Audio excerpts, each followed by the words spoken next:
अस्सलामुअलैकुम नाज़रीन।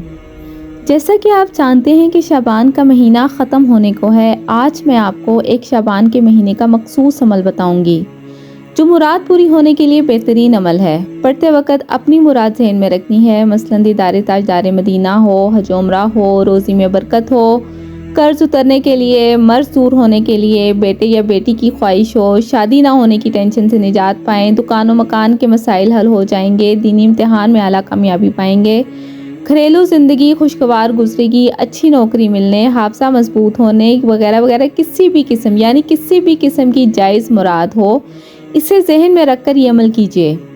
अल्लाह करीम चाहेगा तो ज़रूर करम होगा इंशाल्लाह। अमल यह है कि हर बार बिस्मिल्लाहिर्रहमानिर्रहीम के साथ सूरत अल कौसर 33 बार यानी 33 टाइम्स अव्वल और आखिर 11 बार दुरूद शरीफ माह शबान के अंदर दिन रात में किसी भी वक़्त बावजू पढ़ लीजिए। मुराद पूरी होने के लिए बेहतरीन अमल है। पढ़ते वक्त अपनी मुराद जहन में रखनी है। इंशाअल्लाह अल्लाह रब्बुल इज़्ज़त के हुक्म से आपकी मुराद ज़रूर पूरी होगी।